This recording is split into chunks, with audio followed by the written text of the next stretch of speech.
Good evening, everyone. Welcome. I'd just like to start off by thanking everyone for joining us tonight. My name is Karen Dumble, and I am a professional facilitator, and I've been hired to run this public meeting. So what that means is I'm a neutral third-party facilitator. So I don't work for anyone related to the project at all. I don't work for the planners. I don't work for the developer. I work for me to make sure that we have a great session tonight. I own my own company, and I'm here to make sure that the meeting runs well, that we have this really great opportunity to have information presented out to you, as well as to have your questions both asked and answered. So before we get started, I wanted to take a couple of minutes to make sure that everyone of you has some base knowledge of how to use Zoom the way that it has been set up for tonight's meeting. If you look, if you're on a laptop or a desktop computer, if you look at the bottom of your Zoom screen, you'll see an icon that is for Q&A, and it says Q&A, and it's a couple of little dialog boxes.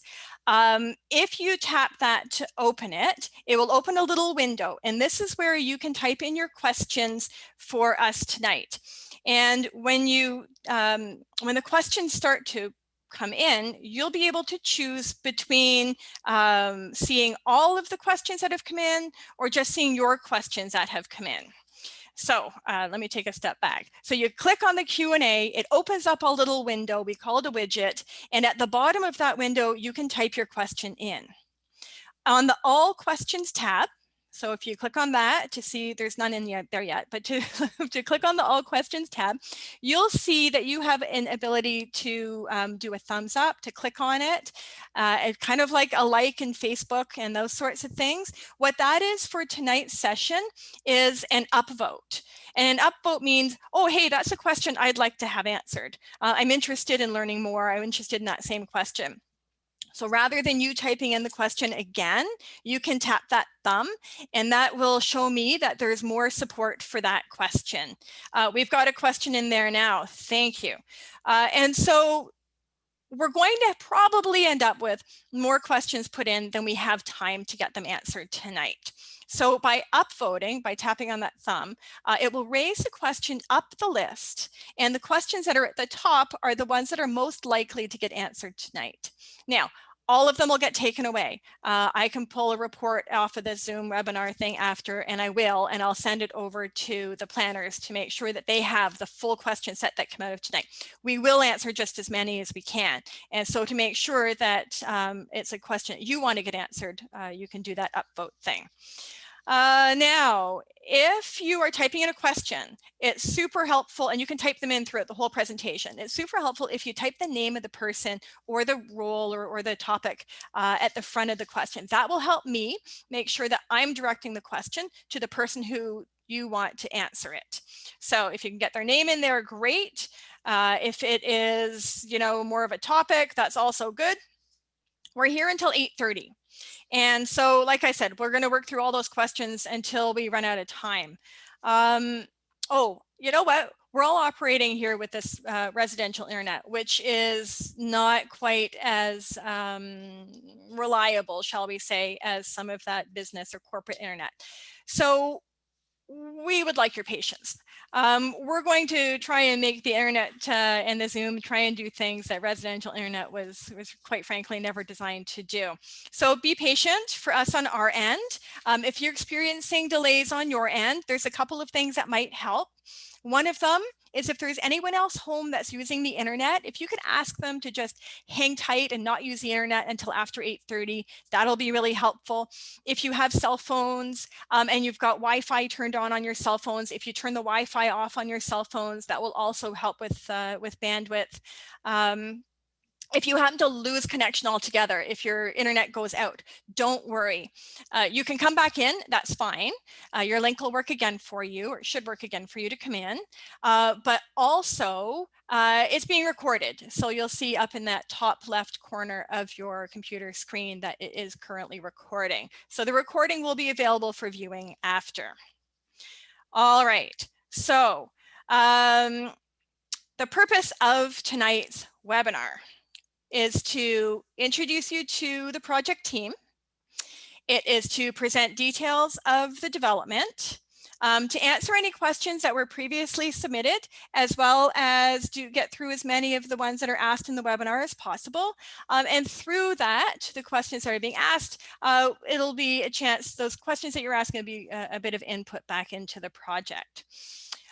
Responses to key issues and 2 questions that were submitted to SERRE at GSP Group have already been incorporated into the PowerPoint. So if it's a question that you asked before, you can know that it's already been incorporated into the presentation tonight. So tonight, the first part of our time together is going to be panelists presenting information to you. And during this time, you can type your questions into that question box and do the upvote thing like we already talked about. And then the remaining time after the presentations are done, that'll be me moderating this Q&A for all of us. So with all of this housekeeping out of the way, I would like to introduce our presenters this evening. So SERRE, if you want to take us over to the slide that has everybody's faces on it. Wonderful. So a number of independent consultants have been retained as a part of the redevelopment that is being presented today. So me, I'm there, that's my fancy picture. I rarely actually look like that. GSP Group for planning, and that is Sarah Knoll. We have MSci for architectural drawings and urban design, which is Michael Spaziani. We have ACOM for drainage and stormwater management, and we have both Pippi Warburton and Mylan Kulyanen, and I practiced that, and I'm now embarrassed because I got it right before and I stumbled on it this time. My apologies. We have got Paradigm Transportation Solutions for Transportation, which is Chris Day. We have got Natural Resource Solutions Incorporated for environmental, and that is Gina McVeigh. And finally, we have Zest Communities owner representative, Tim Collins. So why are we here staring at a computer screen and not getting a chance to be together? Unfortunately, right? So with this ever and ongoing changing situation related to COVID-19, and of course, all of us wanting to prioritize everyone's health, our best option for bringing people together to learn about this project is online. It's a new world for many of us. And so please know that we do really miss the personal interactions that we get to have with you at in-person meetings. But we're going to do the best we can with our virtual one tonight. So if you want to, Sarah, if you want to take us over to the next one, it makes a village. So the village at St. Elizabeth Mills is an existing 55+ resort style community located at the southeast corner of Garth Street and Rymel Road West in Hamilton. The entire St. Elizabeth Village has an area of 46.1 hectares. That's 114 acres, and is comprised of an existing private road network servicing commercial, office, institutional, residential, and accessory uses. The village is currently a mixed-use community, and it includes 556 life-lease townhouses and apartments, a multi-story, multi-bed assisted living building. There is a 4-story commercial retail building, which is the village center, St. Elizabeth of Hungary Catholic Church, and a 5-story 76-unit building that is currently under construction. Ownership of the community was transferred to Zest Communities in 2014. And the vision of St. Elizabeth Mills is a multi-phased, mixed-use resort-style community that meets the contemporary living needs and expectations of today's seniors.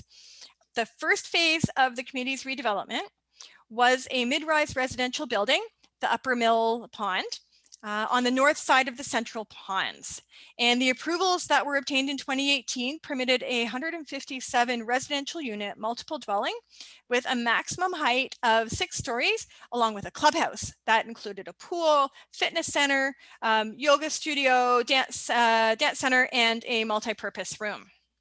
And now a phased construction site plan application was submitted, allowing for the construction of a 5-story, 76-unit apartment building, and this is under construction today. Okay, that's a lot. So let me stop talking for a moment and open up a poll. This you should just see come up on your screen. So this gives us a little bit of interactivity. We'd like to know why you're participating in the meeting tonight. So you can choose one of the following.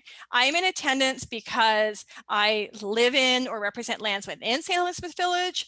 I live outside or represent lands outside St. Elizabeth Village. I'm an agency or municipal department rep, a counselor, a news outlet, something else, or you are none of the above. So I'll just give you a moment. What you'll need to do is you can click on your option, but then you also need to click on the red submit button below it. And then we'll look at that. We've got over 70% of the people already responding. You guys are fantastic out there. All right, let me just give it another about 10 seconds to see if we can't get everybody here voting. All right, so I am going to end this and I am going to share the results so that all of you can see it. And then I'm going to stop talking and let Sarah take over.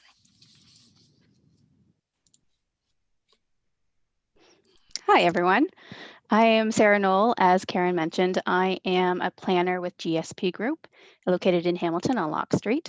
And this poll that Karen just put up, it's interesting. There's over 80% of the people that responded live in St. Elizabeth Village, with 9% outside, and 7% or 4 people are agency and department representatives. So it's very interesting to see who all is in attendance today, and thank you for coming out and listening to us. So to move on to this next slide here, let me just shift over my screens. Okay. So before I speak to the slide, I do understand that those within St. Elizabeth Village, and there's a lot of you, I understand that there was an internal video presentation that was provided with some responses to the specific questions that you asked previously in an email to myself or directly to St. Elizabeth and the resident services. And we hope that this presentation tonight adds to that video. And with regards to the other questions submitted, Karen did mention that we will announce that we did receive what we are speaking to as a question and then respond to that question through our presentation. So ZEST now is proceeding with approvals for the cluster and the village square phases of the community. And these 2 phases do represent the most transformative portions of the community's redevelopment. So this slide depicts the 4 blocks and the 2 new public streets that will make up the redevelopment portions of the cluster and the village square. In the western end, near the Garth and Rymel intersection, the cluster phase is proposed with a series of mid-rise and low-rise residential buildings arranged around a central green and redesigned stormwater pond system. In the community's eastern section along Rymel Road West, the village square phase is proposed with a lower rise mix of apartments and townhouse forms centered around a village square and a core of commercial uses. Additionally, the requirement to provide a comprehensive stormwater management pond study for all 17 ponds within the St. Elizabeth community was deemed necessary, as these ponds are identified as core areas within the Urban Hamilton Official Plan. An official plan amendment has been submitted to allow for the amendments to the pond design and incorporate the buffer areas or the vegetation protection zones. There will be more to be said about the ponds and the buffer areas later by the appropriate consultants. So this next slide, we wanted to illustrate the existing land uses that surround St. Elizabeth, which is depicted on this slide in the different colors. along with a 400-meter buffer that's indicated with the dashed line. This 400-meter buffer delineates a 5-minute walk time. So beyond St. Elizabeth, the fabric is both established as well as emerging new residential neighborhoods. The area north of Rymal Road is a combination of religious facilities, a newer low-rise development of detached dwellings and townhouses, and street-fronting older residential lots.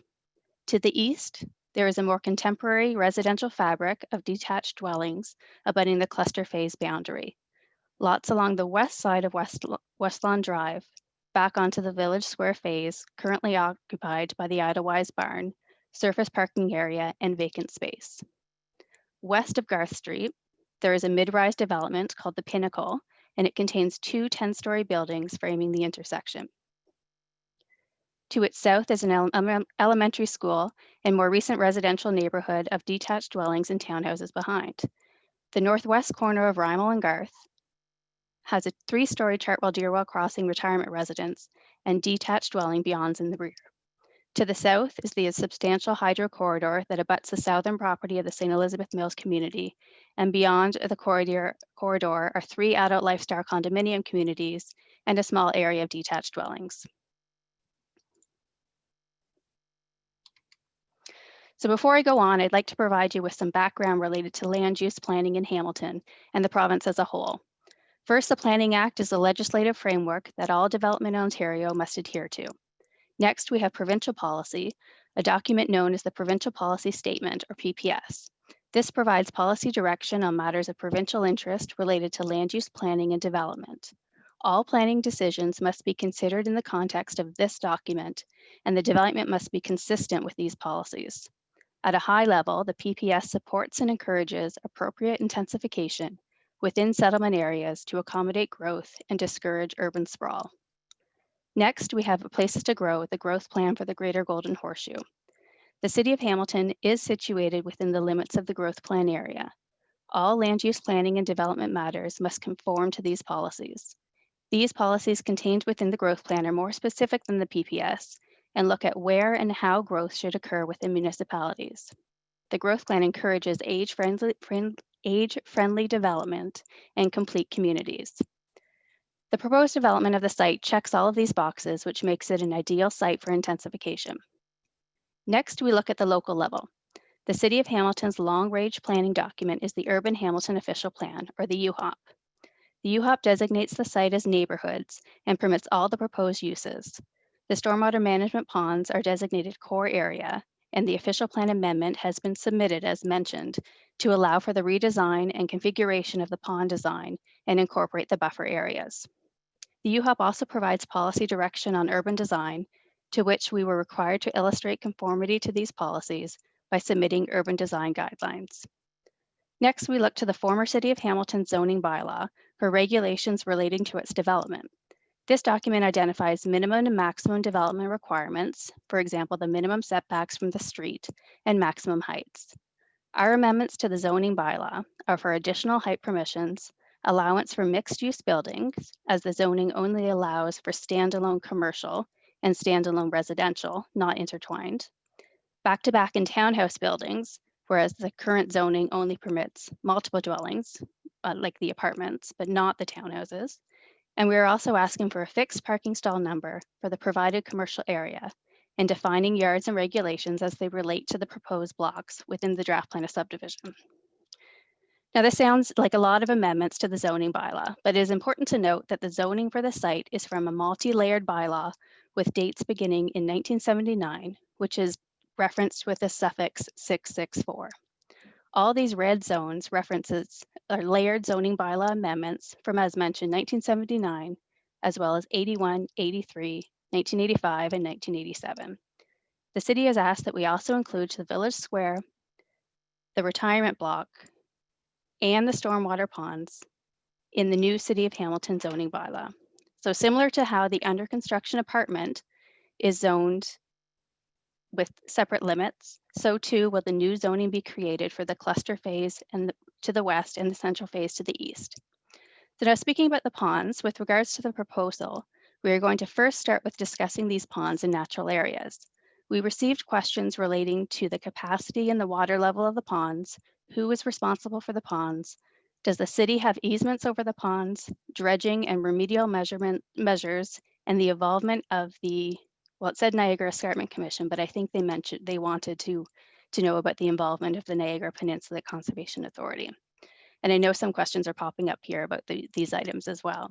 So we have Gina from Natural Resource Solutions and Pippi from AECOM to speak to the next few slides.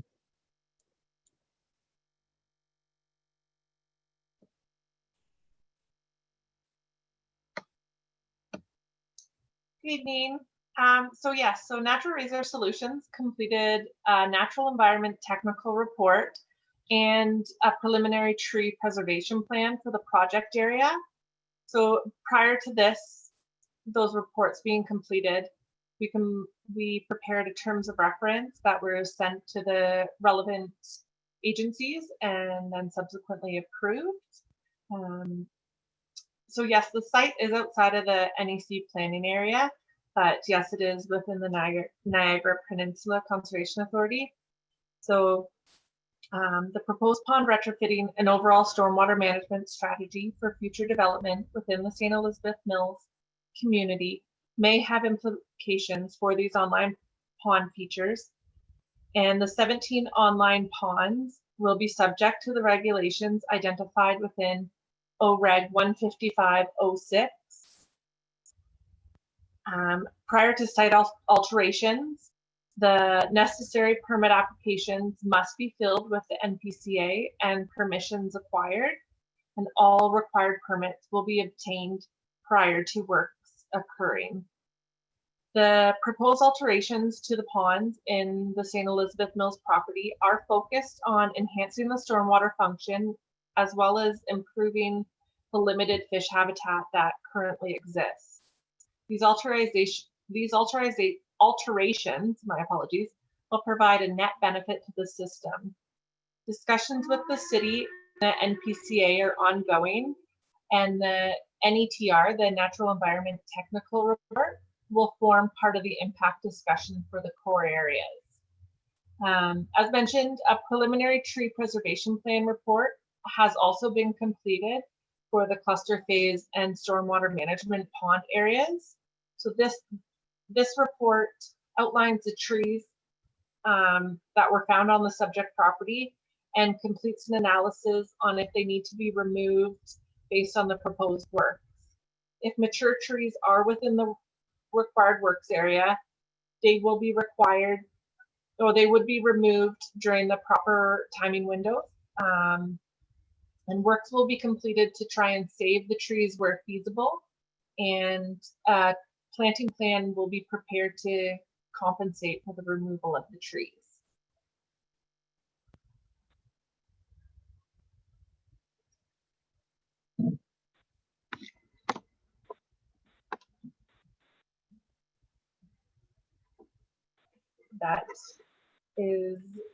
That is it for my slide, and now I think it is on to Pippi from AECOM.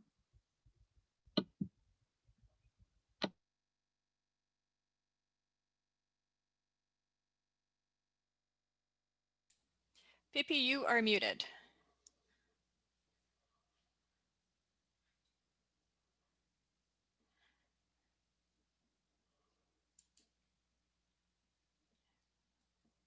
Pippi, you are still muted.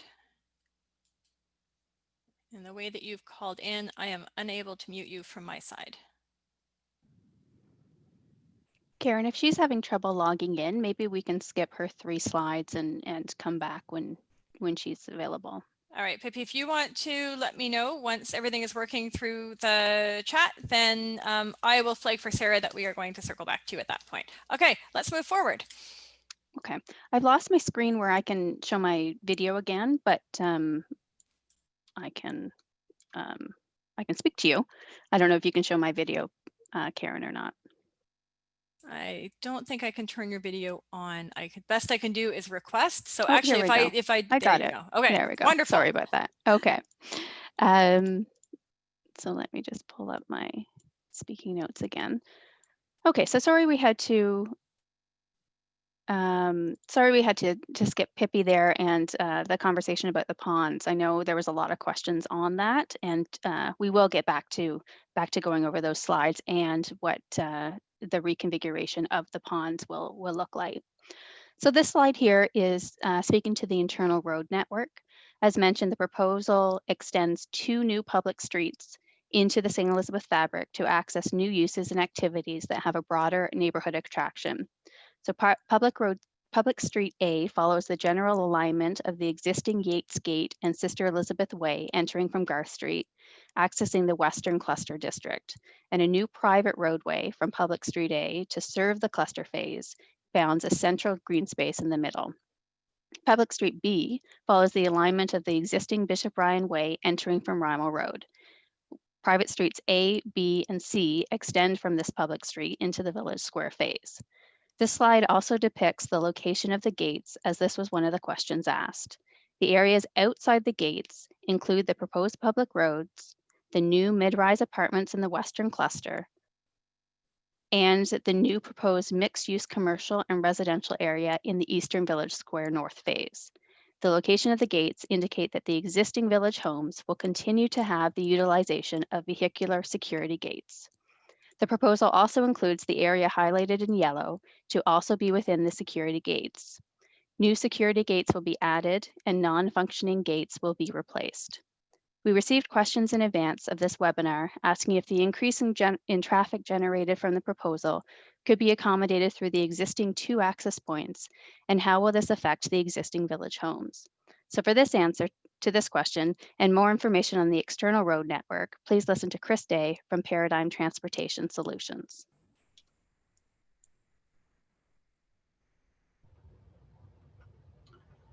Good evening, everyone. As mentioned, my name is Chris Day, and I'm a Senior Product Manager with Paradigm Transportation Solutions. And we were retained to prepare the transportation impact study for the site. The study was prepared based on feedback on the study scope of work that was received from the City of Hamilton. And based on the feedback received, the study reviewed the weekday AM and PM peak hours, as well as the Saturday peak hour for the existing 2024, 2026, and 2031 horizon years. The external study area intersections reviewed included those shown on the current slide there in front of you. Those include Garth Street at Stone Church Road East, Rimo Road West at Upper Paradise Road, Rimo Road West in Garth Street, Rimo Road West at Hazelton Avenue / Bishop Ryan Way, Rimo Road West and West 5th Street / Christie Street, Upper James Street at Rimo Road, Upper James Street at 20 Road at Garth, and Garth Street at Yates. Vehicle access to the development is proposed through 2 existing connections. The signalized intersection of Rimo Road West at Bishop Ryan Way / Hazelton Avenue, shown as number 4 in the slide, and the side street stop controlled intersection of Garth Street at Yates Gate, shown as number 9 on the slide. These 2 existing accesses are forecast to accommodate the anticipated future site traffic when residents are able to access the internal gates within the site. Rimo Road West is defined as a major arterial roadway, as shown on the slide, in the urban Hamilton official plan, and has sidewalks on both sides, as well as a multi-use path on the north side next to the site. Garth Street south of Rimo Road West is defined as a collector roadway and has a sidewalk on the west side of the road next to the site, as well as on-street bike lanes south of Yates Gate. The St. Elizabeth Mills community has a network of private roadways winding through the community from Garth Street and Rimo Road West. As previously mentioned by SERRE, the community has gated portions for the established lifestyle aspect of the community. A series of narrower private roadways provide access through St. Elizabeth Mills. The site is approximately 2 kilometers from the Lincoln and Alexander Parkway, known as the Link, which can be accessed from ramps on Garth Street. And the site is also well served by public transportation, including Route 34, Upper Paradise, Route 35, College, Route 43, Stone Church, Route 44, Rimo. And transit stops are provided within the St. Elizabeth Mills on Route 35 College, which currently loops into the west side of the site off Garth Street. And the 2 routes that actually pass right by the site are Route 35 and Route 44. A number of external road-related improvements are recommended as part of the transportation impact study, including adding additional left turn storage at a few of the study area intersections, as well as various signal timing changes. An additional northbound through lane on Garth Street at Rimo Road West, which was previously proposed in the Gardner Road / Rimo Road and Garth Street EA study, and that improvements for the Rommel Road at Upper James Street intersection be reviewed as part of the planned environmental assessment study for Rommel Road East from Upper James Street to Dartmouth Road, as this intersection is currently experiencing some congestion during the peak hours and is expected to continue in the future. Overall, this site is well served by public transportation, the Lincoln M. Alexander Parkway, and the surrounding road, pedestrian, and cycling network. Thank you for your time this evening, and I'll pass things over to Michael.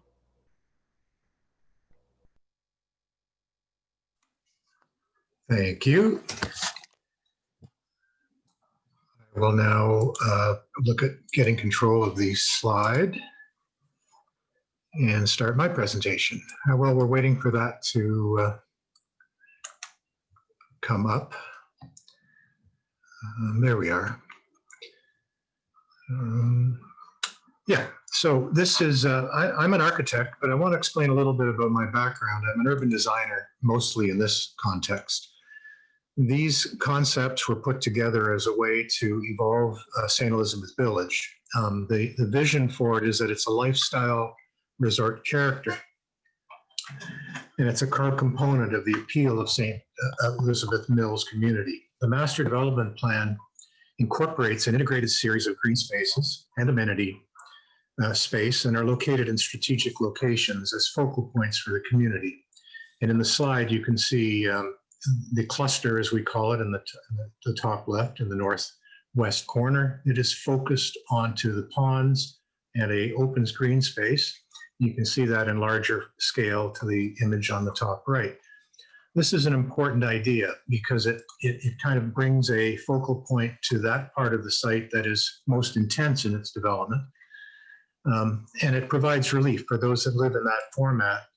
It's very important to have this outdoor space. Meshing with the open space network provided by the enhanced pond system, a series of greens, squares, and amenity areas vary in function, programming, and character depending on the location and abutting land use. These spaces will provide for the outdoor recreation and social cohesion needs for residents and visitors. So they're meant to be gathering spaces, places to meet in the community.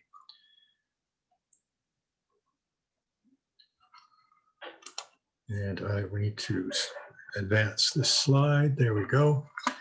Okay, we're going to now look at the central green.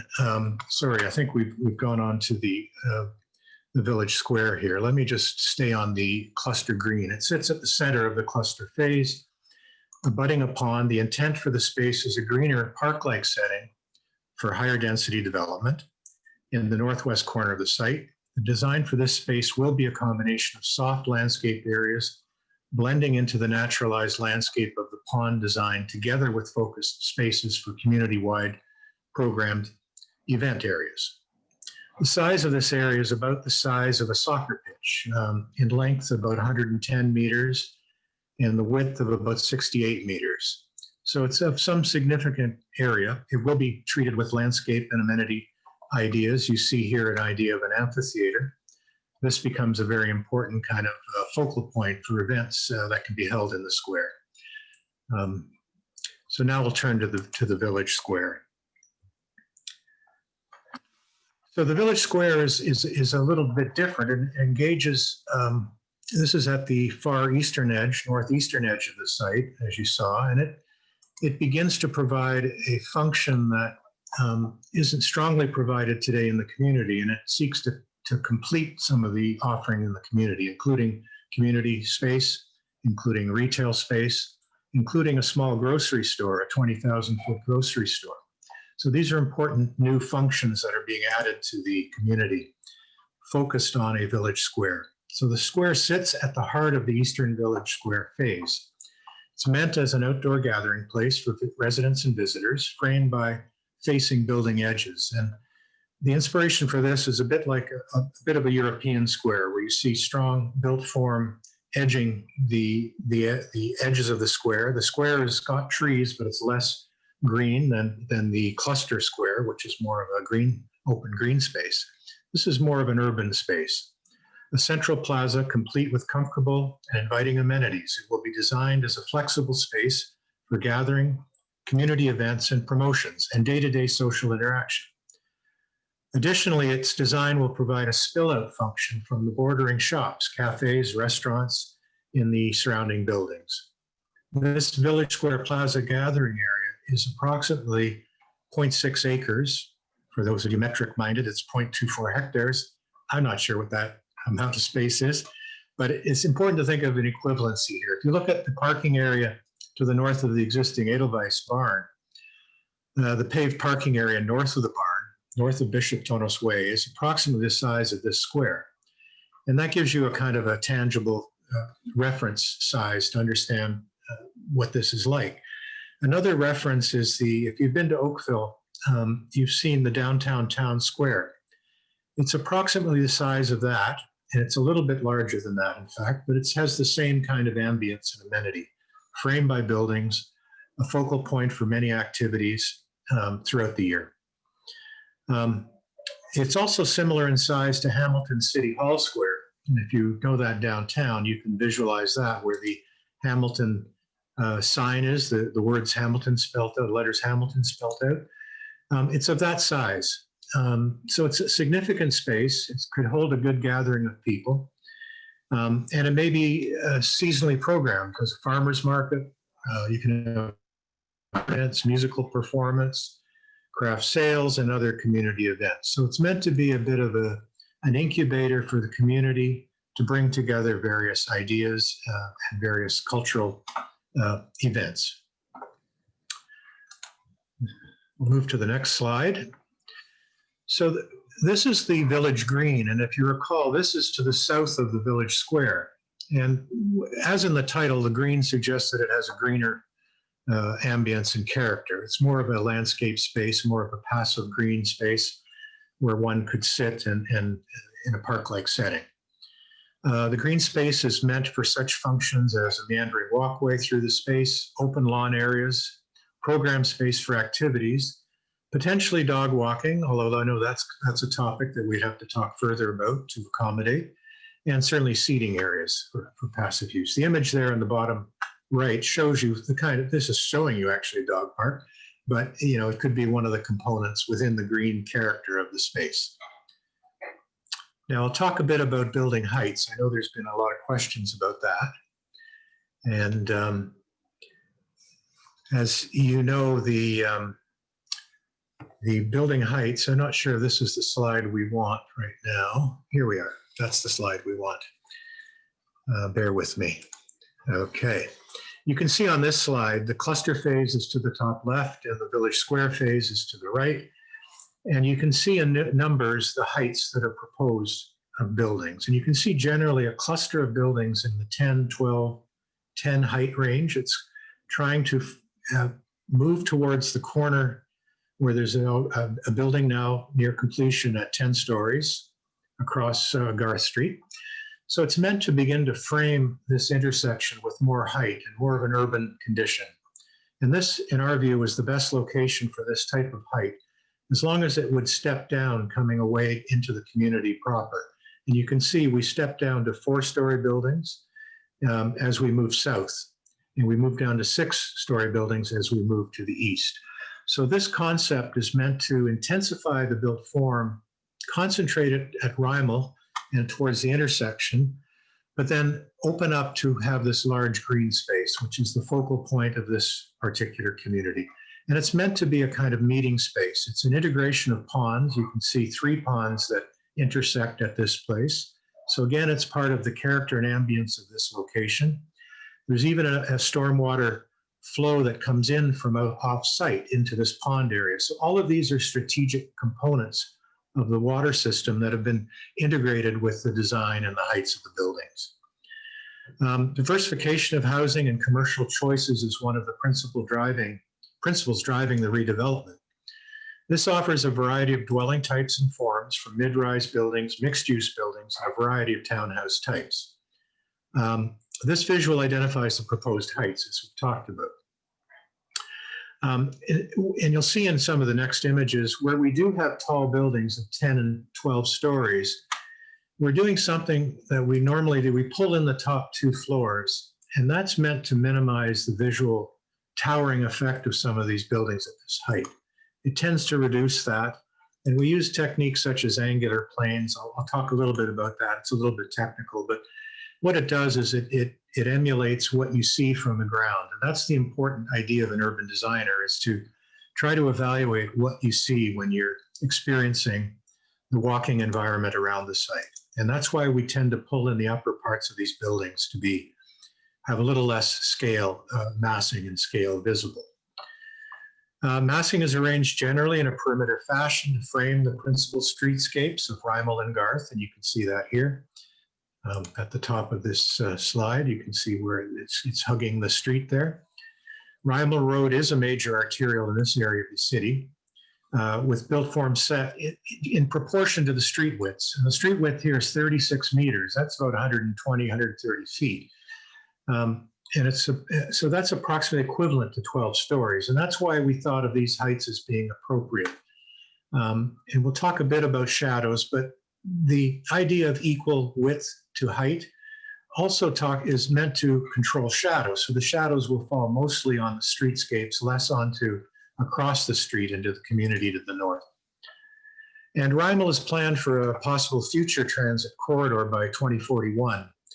We understand that a bus rapid transit called the S line is planned here. It's a long way out, but it's still part of the expansion concept of Hamilton. And as you know, St. Elizabeth Village is sort of being submerged or immersed within the city. And I remember this site from 40 or 50 years ago, being way out in the country. Coming back to it now, I see that it's really now on the edge of the city and becoming part of the city. And some of this thinking is about making it somewhat more urban and more complete as a component of city building.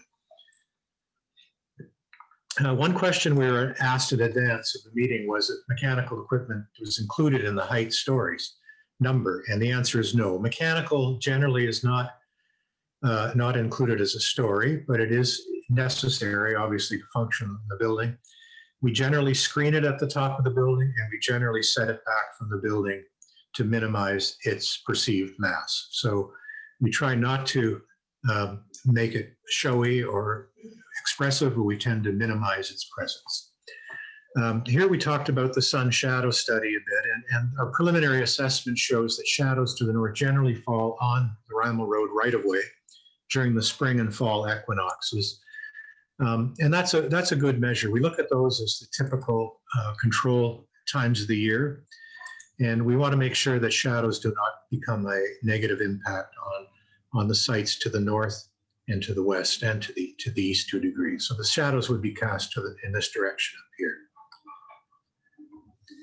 The St. Elizabeth Retirement Residence, which is in this area, remains, it says 6 stories. I believe it's 7 stories by my count. But, and that's okay because I've labeled it as 8 stories in my thinking. So somewhere the average between 6 and 8 is 7. So that's what it is, apparently. I could be corrected on this, but I'm just looking at the images here. And it will not increase in height, although there may be some additional amenity functions that are added to the building. The village square to the right here, the north, in the northwest corner, it's a mixed use area. Mixed use buildings are massed around this village square at heights of 3, 4, and ultimately 6 stories. So there's some 6-story buildings suggested here. And the idea is to create a sense of enclosure. This is an urban design concept of enclosure. You try to make a space feel like an outdoor room of a larger scale. And that's what we've tried to do here, give it that European kind of containment. A 3-story building is at the entrance at Rymel Road. That's this building up here. That contains a grocery store, as well as some housing on top of it. Further south, the buildings transition down from 6 stories. As we move to the south, we start to get into very low-rise forms of 2 and 1.5 stories, adjacent as they become adjacent to the existing buildings on the site today. Back-to-back townhouses are shown in this blue color, and that's simply two-story townhouses. They may be 2.5 stories. The architectural design of these has not yet been fully completed. These are meant to be massing ideas that will become the subject of an architectural study as this moves to an implementation stage. These back-to-back townhouses will have terraces at grade. That's how they function. You come in through an entry terrace and enter your unit. So it's effectively two townhouses that are back-to-back with a front terrace at grade. Question was asked about the area highlighted with green oval. It's along here, this green oval. And here's where we introduce the idea of a carport. It's an open carport. These are cars that are required for the convenience shopping functions of the square. We know that surface parking, a certain amount of it, is a requirement to create more viability in the retail functions. But we are concerned about the light pollution. We're concerned about the noise generated, the activity generated from the parking lot against the houses to the east here, the rear yards of houses to the east. So we've introduced the idea of a solid roof and a solid wall around these parking spots in order to mitigate light pollution, in order to mitigate noise pollution from, there'll be service trucks that come into the grocery area. So that's the idea of why this has come. This resulted from some formal consultations with the city. Where there was concern, certainly we provided landscape buffers along this edge as well. So in addition to the parking structure, or the parking carport, we have 4 to 5 meters of planting zone to the east of that to buffer to the residences to the east. So what we have are one-story carports with a sloped roof, so it's a bit of residential in its feeling, with surrounding landscape to provide visual and noise buffers to the parking lot. So on that, I'll pass it back to SERRE to talk about the cluster development.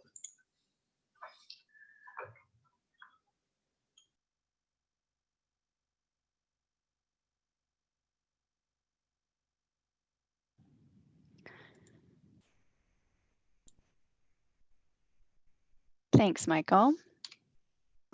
Giving up the remote control. All right, wonderful. So this slide here is to start speaking about the details on the proposed unit counts and the commercial space. So we were sent questions about the number of dwellings, the number of parking spaces, density, and if any existing buildings will be demolished. And these next 3 slides and speaking notes will provide responses to these questions. So the cluster phase, as mentioned, is comprised of 3 blocks, and I'm going to go in backwards order. In the orange circle here, block 3 identifies the St. Elizabeth Retirement Residence, which is a functioning 102-bed assisted living building adjacent to the St. Elizabeth of Hungary Catholic Church. So the proposal is to maintain the existing church and the 6-story building and demolish the 2-story dining room and the auditorium and construct a rear addition to accommodate more beds as well as an indoor swimming pool. So the zoning bylaw amendment that we're asking for is to define the use and also we are required to define the yard setbacks. And this is because through the draft plan of subdivision, we are creating a block which requires its own regulations for parking, height, and yard setbacks. So that block definition is this neon purple color. So we have to establish setbacks to those block limits. We are also asking for an increase in permitted beds from the permitted 150 to 200. And we're going to be providing 88 surface parking spaces, which will comply with the zoning bylaw.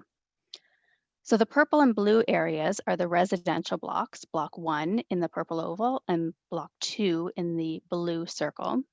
They will have a total of 898 residential units.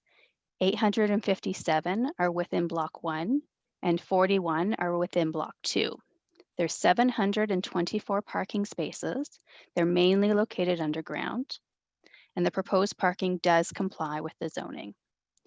Again, as we are establishing blocks within the draft plan of subdivision, and I'm making a point of saying blocks within the subdivision because there is a point to this at the end of the slides. We have to establish the yard setbacks, the landscaping percentages, etc., for each of these blocks. So density on the individual blocks are 139 units per hectare on the smaller block, the blue block, and 266 units per hectare on the larger block. And these are the high density blocks within this proposal. A fulsome review of the density will be expanded upon following the next two slides. This area will require the removal of the Village Center building, which is that triangular shaped building, and the current presentation center, which is located where building F is today. All commercial uses, and this was a question asked, I know tonight and previously, all commercial uses will be shifted from being permitted in this location to being permitted in the Eastern Village Square block, which will be discussed in the next slide. So to cover off a couple more questions provided before the webinar tonight, we were asked if the units will be condominium units, apartments for lease, or a combination. And I know we were asked the question tonight, but I can answer that the tenure has not been established at this time, so I'm unable to provide more detail on the ownership of these residential units. We have also been asked about these units being deemed affordable units, and I can say that the application has not been submitted under the review of the affordable definition within the Urban Hamilton official plan. So moving to the eastern section of the proposal, within the Village Square phase, I've separated the proposed block into two slides. This slide has the northern section, and the southern section will follow. This northern section would require the removal of that existing Ottawa's barn. The northern section, located at the main entrance at Rymal Road West, will have a mixed-use character. It is meant to have a food store, as Michael mentioned, and an assortment of local retail and service shops and restaurants, as well as a mixture of residential types and forms. The intent is to establish a mixed-use village core setting to provide local commercial uses, catering to the weekly and daily needs of the neighborhood, internal and external to St. Elizabeth. Private Street B at the bottom of this plan provides a general divide as it relates to the Village Square district. So this northern area proposes 128 residential units and 112 parking spaces. The parking again complies with the zoning. The density on this portion of the block is 64 units per hectare. As mentioned, we do have to amend the zoning bylaw to permit the mixed-use buildings to allow for a building to have residential and also commercial uses within that one building. And we also need to allow for commercial uses in this location within St. Elizabeth. We're also proposing just over 4,500 square meters of commercial space, and tied to that, 183 parking spaces. We are asking for this fixed number of commercial parking rather than having the parking count vary by use and size of tenant. One question we have been asked is what the proposed setback is to the West Lawn homes to the east, these homes right here. And I can say from the rear of the one-story carports that Michael mentioned, to the mutual lot line, this purple line here, the setback varies from 13 feet or 3.98 meters to 56 feet or 5.21 meters. And as mentioned, these buildings were designed in a fashion to provide visual and a noise buffer from West Lawn, from the West Lawn lots to the parking lot, and there is no activity at the rear of these buildings. We were also asked about the provision of mature or enhanced landscaping along this area and areas to the south, and a fence height of 8 feet or 2.4 meters, and the retention of the existing trees. And I can answer that the intention is to provide landscaping in this area, to provide for a buffer and provide fencing as a visual barrier also. And a fence height at 8 feet is a permitted maximum height in the city zoning bylaw. So when we go for a site plan for this specific block, a detailed landscape plan and a detailed tree preservation plan would have to be provided. And these plans are prepared by a certified landscape architect, and the city is required to approve the design. So Karen, I think you have an interactive question to provide to us now. I do. Let me get the second poll going for us. Poll number 2 is live. Okay, so you should see a poll in front of you, and the question here is the commercial component of the proposed master plan. 1 would be an area that I will shop at and visit, or 2 would be an area that I may shop at and visit, or 3 would not be an area that I would shop at and visit.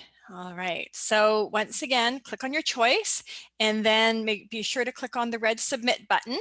And I'll just give that probably about 30 seconds. We've got answers coming in fast and furious, but we're not above the 70. Oh, we're just at 70% now. So 75% of you have answered.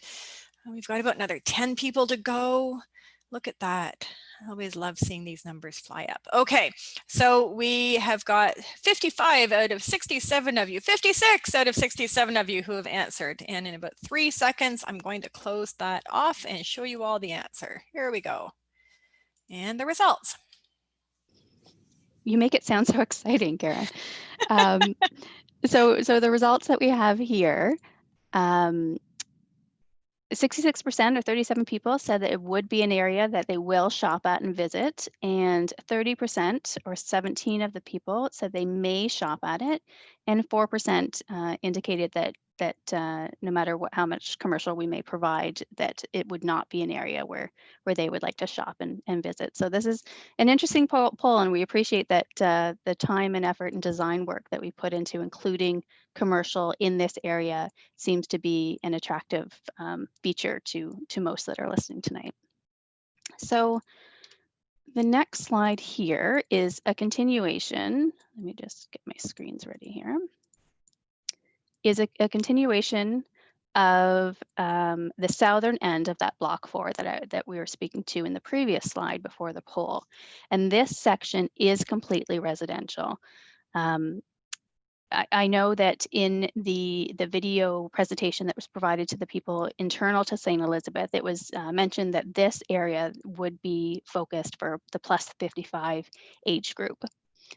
So here in this location, it's 169 units are proposed with 202 parking spaces provided in the garage, in driveways, and in underground.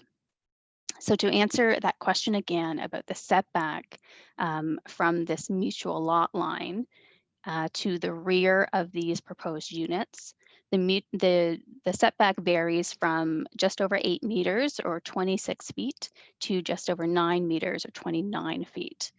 And a similar setback has been provided with this existing interface at the bottom corner of this image between the existing garden homes in St. Elizabeth to the homes fronting on West Lawn.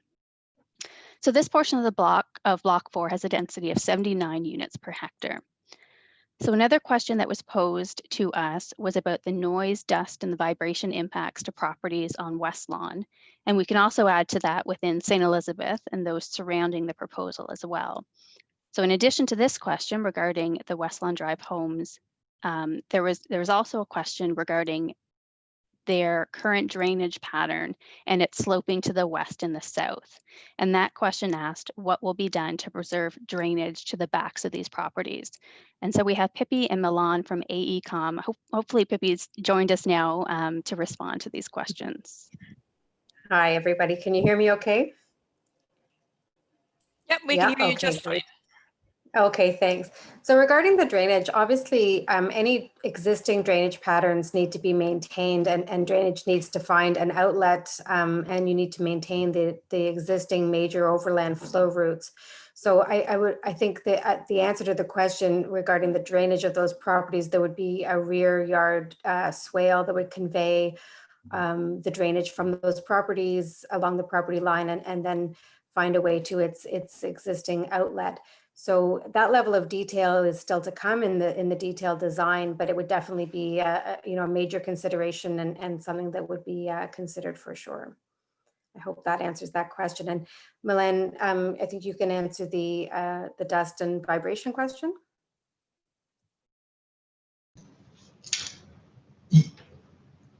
Yeah. So regarding the vibration,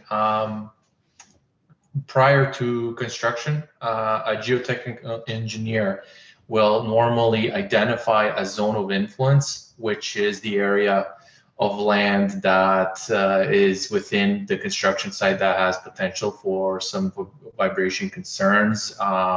Typically, the vibration engineer will take a look at the area and identify any flaws such as or potential properties that could be affected by the vibration, and they'll set up again what's called a zone of influence, and they'll put in some vibration monitoring at those locations, and they will monitor it as time goes on, and that's normally the way it's done. But that I think that takes care of that. Okay, thank you, Milan.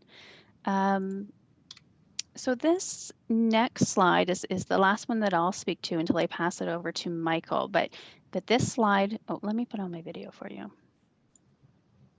There we go.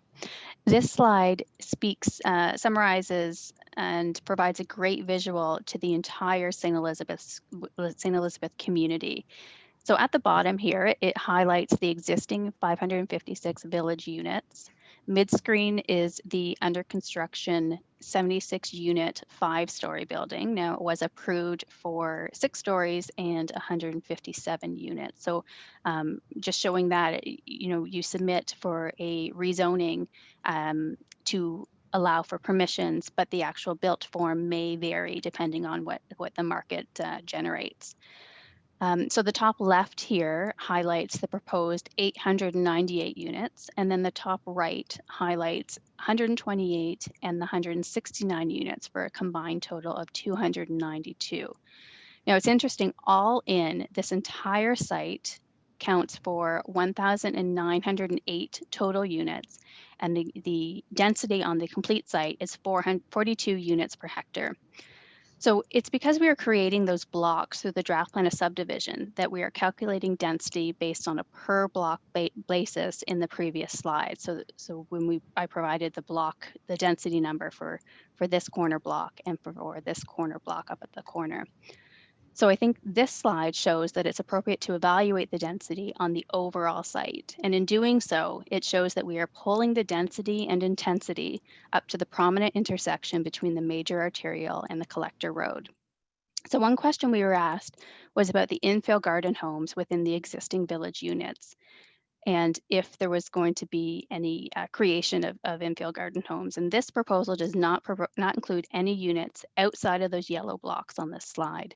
The only approvals required outside of those blocks are related to the city's request to analyze the stormwater management ponds and the required amendment to the core area pond limits. So the next slide, Michael, I'll pass over to you, and if you wanted to take over the screen as well. Thank you. Let me just get this organized.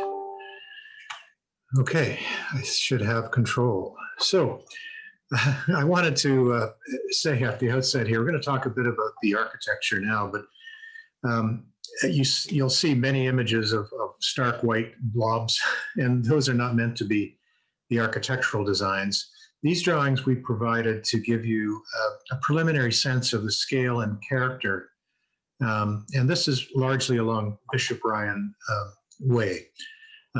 If you look at the image on the left in the middle here, that is the grocery store with a kind of sign beacon at Rymel Road. So it has a presence that is expressed along Rymel.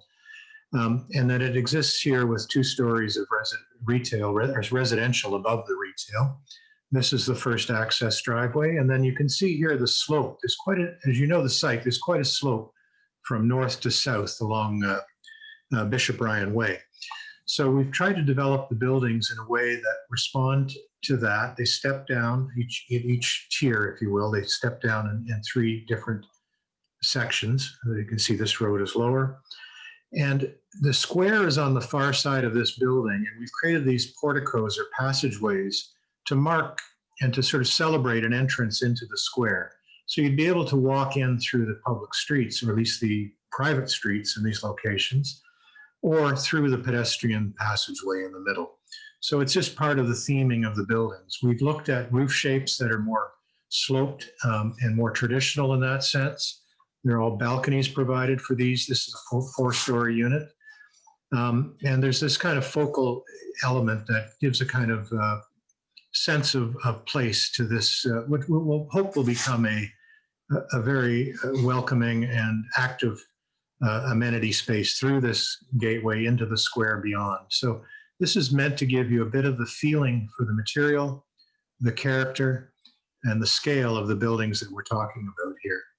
This is a 4-story apartment building, which you see it's building in, it's to the right of this image. So we've blown it up here so that we see the next 3 sets of buildings. These are bungalow townhouses in building T, and that, if you recall, is a semicircular passage along the road here. And these are the back-to-back townhouses, so 2-story, possibly some 3rd story or half-story, and there'd be entrances on each side and terraces at grade. So the top image shows you the entire length of Bishop Bryan Way and the gradation of heights that you see going into the existing community down this end to the south end, and the Rymal Road condition up here. So this is meant to give you a bit of a sense of the feeling of the buildings, the character of the buildings that we're trying to achieve. And as I say, these are very early. They're meant to give you a sense of a traditional character that we're seeking here. And it's meant to create some guidance going forward when this becomes architecture building by building. We want to see a richness of built form here that really does give some presence and respects the existing creation that you've done here in St. Elizabeth Village. It has a wonderful feeling today, a landscape feeling. We wanted to now increase this density, but do it in a way that had a theme around a kind of heritage village. It takes me back almost 30 years or more than 30 years when we designed Vineland Village. It was one of the first heritage villages that we were involved with Victor Heinrichs. I don't know if you know that name, but Victor has had a hand in a lot of the seniors' work in Ontario, and I started my career working for him. We're going to move to the next slide now and just talk a bit about the massing. These are what I call the white buildings, but they will not be white buildings. I think there will be a question. These are meant to be massing studies to give you a sense of the space and the height and the mass of the buildings. Each of these buildings will become a special design study. We want each one to have a unique character. We don't want them all to look the same. We don't want this to be some kind of industrial or institutional looking thing. We want it to have a natural feel. And here you can really see the green spaces that begin to animate or become the focal point for the cluster. These images are all in and around the ponds within the cluster. This is the gateway area. Some of the existing buildings are not shown in this, but it shows you all of the green space and the kind of public road that will wind its way in and through and around this area. The bottom left shows you a kind of an aerial view where you see some of the existing buildings to the south and to the east of the cluster. And this central green area is a view to the east, and it just shows you the series of buildings as they step down from, here's 8 stories to 6 stories to 4 stories, or 8 stories to 6 stories, I should say. And this is a 4-story building. This is the existing retirement home in this area with the chapel. So it gives you that sense of transition to what will be a low-rise community that exists today, but building up to this more intense development focused on the intersection of Rymal and Garth. Okay, the next slide. These are some of the images around the village square, and you can see in the bottom left, you can see where my cursor is here. You can see the village square, that's the focal point with its passageway that I pointed out through this, let's call it a roof feature, the tower feature. These are the private roads that lead into the grocery store in here, and the convenience parking that's provided here to the back. We wanted the experience in the square to be largely pedestrian, so that we haven't brought the car into that. We want this to be truly very much a pedestrian environment, with the potential for activities that we spoke of earlier. Craft sales, could be farmers markets. This is the place where those activities could happen. A community event space interior should be provided here as well. We know that you want those sorts of spaces as part of your communal functions, and it'll enjoy the outdoor presence of the square as well as indoor rooms that will spill out onto that or overlook that square. The details of that haven't been worked out, but this is showing you building heights and the intention of building heights on public spaces and public realm. So it's an important idea. Here's another view looking back to the west. You see the cluster in the distance now. That's the existing retirement residence, St. Elizabeth retirement residence. And these are the bungalow townhouses that will form along the south boundary of this area. These are the back-to-back townhouses in a 2 to 2.5 story height. And these are the townhouses that would back onto the homes onto the east here, with the setbacks and the landscaping that we spoke about earlier, that Sarah spoke about earlier. The view in the top right shows you, the massing configuration with some trees to give you a sense of the scale. And even here, where there's a 4-story building, we're showing a step back of the upper floors, and that's meant to diminish the visual presence of that scale. And that'll be fleshed out in further design detail when architects are brought to each of the stages of this implementation.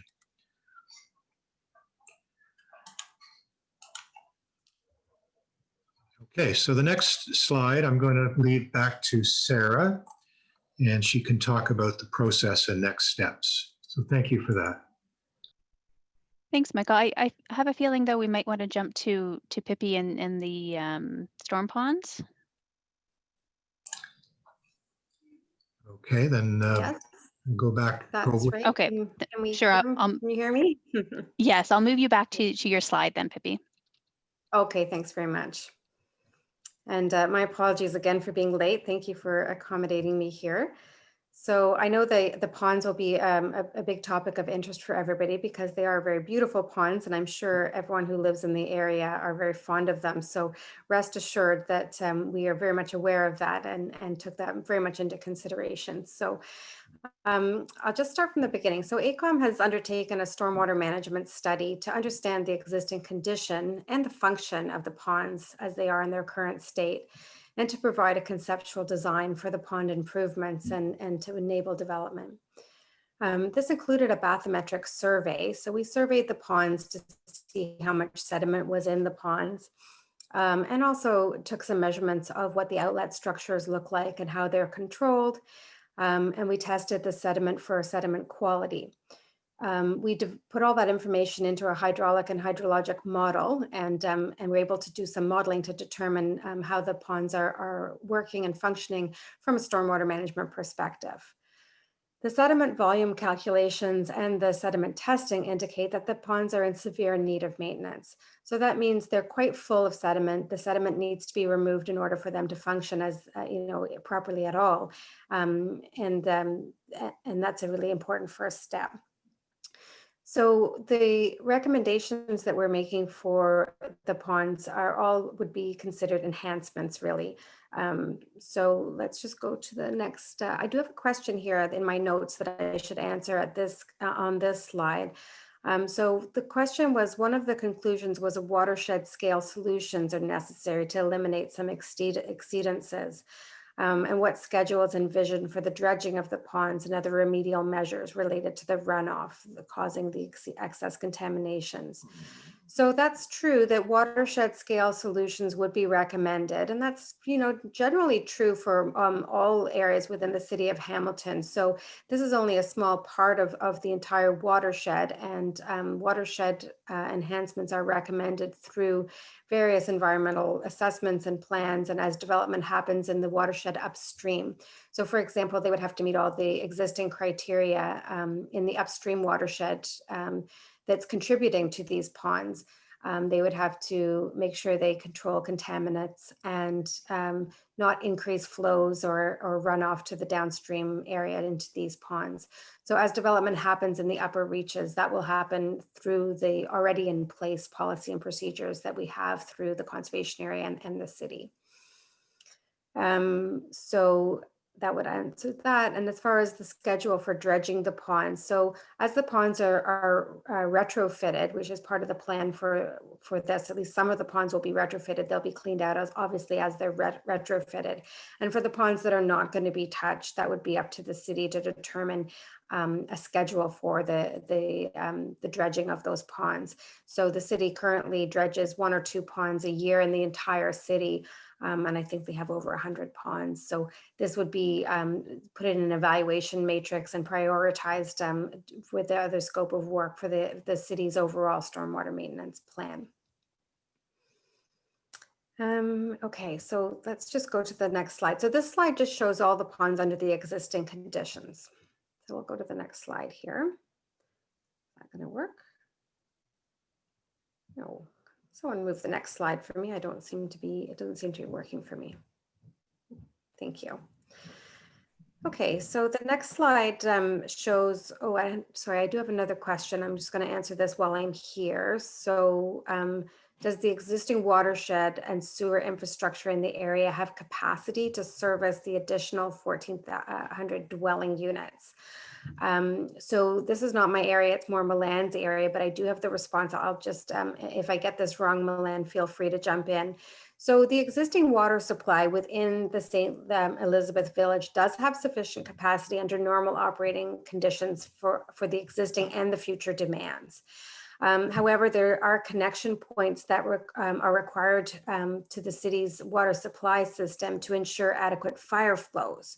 So for additional external connections to the city's system are proposed, one at Rymal Road, one at Garth Road, and 2 from Christopher Drive. So further 2 internal links are recommended, one between Gates Lane and Archdeacon Clark Trail, and one between Farther Brio Trail and MSGR Hankley Terrace. So all of the modeling has been done of the water supply system the same way we've modeled the ponds. There's been a hydraulic model that's been connected to the city's hydraulic model of their water supply system, and that's all been assessed. So there is some upgrades that would be required, but in theory, there's enough flow to adequately service the area with the additional dwelling units. Okay, so I hope that answers that question. Okay, so then we're looking at this next slide, which shows the proposed conditions. So based on the preferred conceptual plan, you're going to see that ponds 6, 12, 15, and 16 will remain unchanged. So those ones are all staying exactly the same. And ponds 1 and 3 will be removed.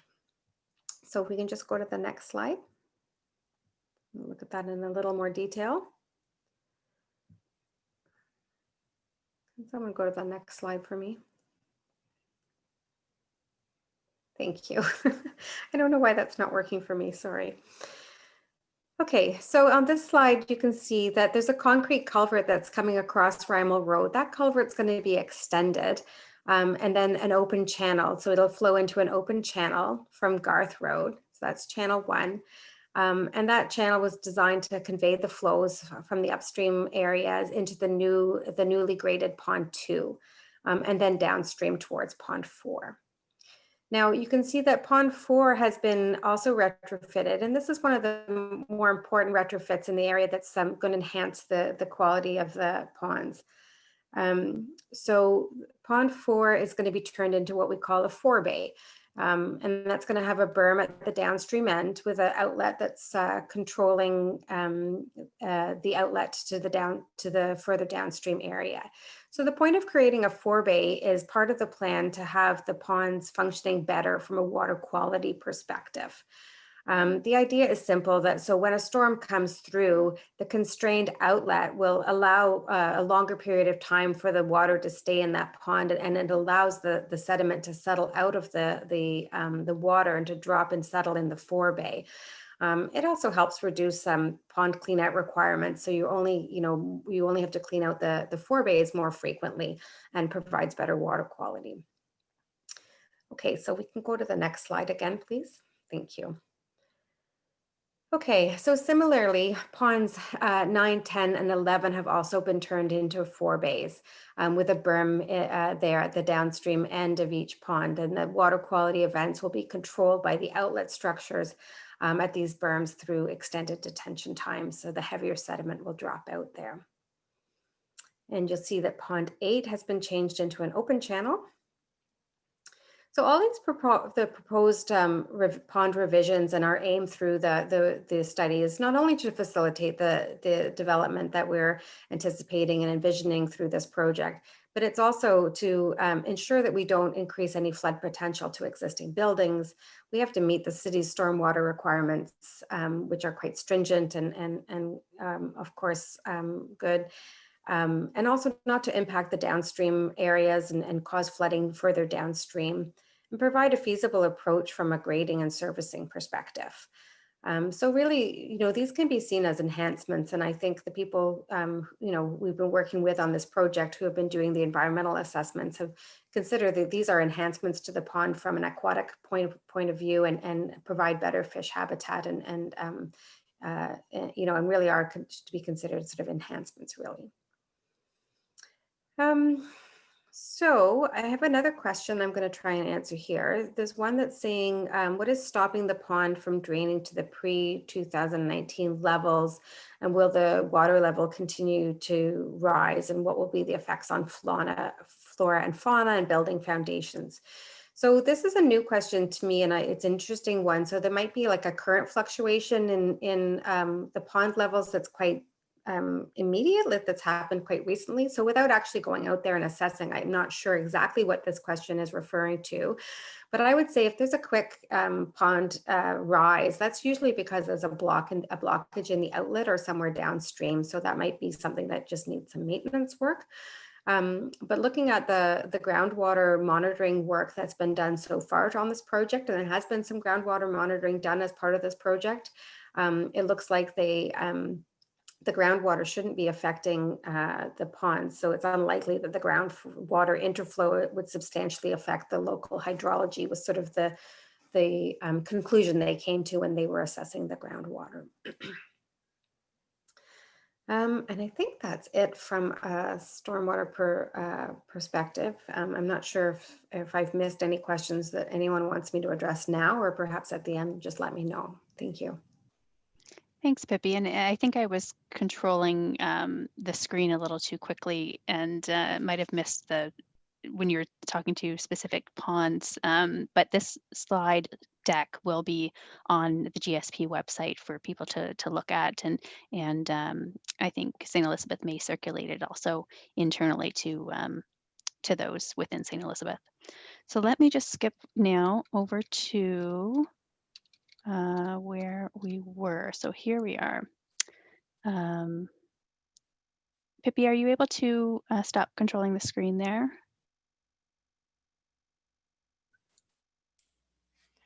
Oh, also, Sarah, there you go. I was going to say you can take it back over. Got it. Wonderful. Okay, so we just have 2 more slides to get through, and then we can answer the questions.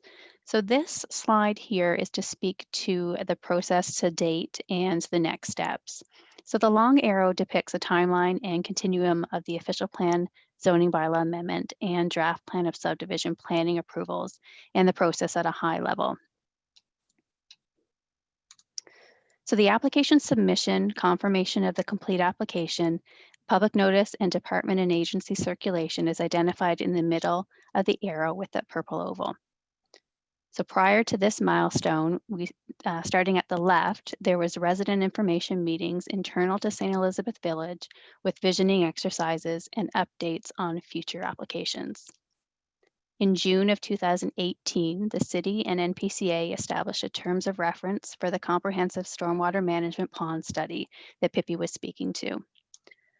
Following this date, until April of 2019, there was on-site data collection, surveying, and ecological monitoring. In April of 2019 was when we had the formal consultation meeting with the city to discuss the proposal and what the city would require in terms of plans, reports, and studies to accept the applications. From May of 2019 to July of 2020, these detailed plans, reports, and studies were prepared by numerous consultants relating to archaeological, environmental, engineering, planning, architectural, urban design, and traffic. We are now where the red circle is indicated in the middle, or slightly to the right. This is the neighborhood webinar. We're asking for questions in advance, as well as providing additional information at this meeting and receiving input from the public. The tan-colored area is labeled as circulation and comments from city agencies. What this means is at this point in time, the city's various departments and agencies are reviewing the various studies we submitted. And once they have completed their review, the city would provide their comments back to us, and we would review them and determine whether modifications are required to address their comments and questions. And at the same time, we'll be reviewing your comments and questions and take them into consideration as well. So the next step noted with the rectangle is the resolution of those comments. And this is the time where we review all the comments together and determine whether there are ways in which your comments can be addressed. And this may or may not result in changes to the proposed design. Exactly how long this process will take is not known at this time, but we hope this can occur during the winter months. The remaining two circles indicate the steps in the planning approval process, which includes a statutory public meeting hosted by the city, a staff report with recommendations, and a planning committee meeting where city planning staff will make a recommendation to council. Now, this end of this arrow has all these lines indicated, and that's really to signify that there still would remain a lot of additional approvals before you, the public, would see a shovel in the ground. And this includes satisfying conditions that would be imposed on the draft plan of subdivision relating to the creation of the public roads on site. And then also each of those 4 blocks that was mentioned before would be required to have their own site plan application, where detailed plans relating to each block, along with detailed building elevations, detailed landscape plan, tree preservation plans would be required. So this was the most asked question in advance that we received relating to they all circled around the timing of the applications getting to planning committee, the staging of the plan, timing of construction, start date, and completion date. And all those questions are very important, but are questions that are very hard for us to give a concrete or definitive answer. So what I can say is that there is no set planning date for planning committee and council. When one is scheduled, and if approved, and the OPA and ZBA, the official plan amendment and the zoning bylaw amendment and draft plan of subdivision is granted, tied to this approval would be conditions to clear relating to the draft plan of subdivision to create those 2 streets and those 4 blocks through the registration of that plan. And that process could take, a timeline could be a year. And then on top of that, there's also those site plan applications for each block. And that process could take 9 to 12 months. So giving this timeline and not being able to foresee any delays, development could be 2 to 3 years out. Now, this is the creation of approximately 1,200 units and 4,500 square meters of commercial space, and the detailed design approvals through site plans and the issuance of building permits are also dependent on the market. And I think those internal to St. Elizabeth also heard that same response at the video presentation that you received last week. So what I can commit is that hopefully next year, this will go to planning committee and council. And then the additional steps required after that, what I can commit to is that on our GSP website, we will post any milestones that we have reached, and we'll also circulate that out to Councillor Danko's office, your councillor, and resident services inside St. Elizabeth. So any new milestones we hit, for example, approval of the official plan amendment and zoning bylaw amendment, the registration of the draft plan, submission of site plan applications, we will make sure to document that on our website and filter that out to Councillor Danko and the resident services, and hopefully that will keep you up to date. So this last page is the contact page, and we appreciate you all for staying connected to this webinar, and we hope that you've learned additional information relating to the proposal. So we strive to include your responses to all questions in this presentation, but if your question was not responded to, or if you have any follow-up questions, as this is the downside of a webinar format, that we don't have that constructive dialogue, respectful dialogue back and forth, that we hope that the list of questions we will be answering now includes the question that you would be wanting an answer to. But if not, please reach out to me again. We've also prepared a question and response chart that will be posted on the website link on number 1 on this slide, the www.gspgroup.ca, and it will summarize all the comments received to date and our responses. And lastly, this webinar has been recorded and it will be posted on the website through a YouTube link, and it will be provided to the residents of St. Elizabeth. Thank you. Okay, so that means we are on to the Q&A. Sarah, if you want to stop your screen share. And now I have set it for all of us to show up. So if everybody who is going to be answering questions would please turn their cameras on, but you can keep yourself muted for now. Let's let everybody see us all at once. Look at that, all these fine people. All right. Hello. Okay, now I'm going to turn to the questions that have come in. Now there are a bunch of them right off the bat that I think that people have tried to answer in their presentations, but I do want to be sure to acknowledge that they're sitting there before I mark them as answered and dismissed. So let's see, where was the one I wanted to hit up first? So there was a question that came in around the recording and around the question and answer. And so I just want to be clear again, as Sarah had noted, the recording will be available. There'll be a link to YouTube video, and all of the questions that came into the question and answer widget here tonight will end up into your Q&A on the website as well, right? So they'll end up grouped and answered that way. Okay. So wouldn't it be great if I could find that question where it was in here? There we go. Okay, so that is answered. Get that one out of the way.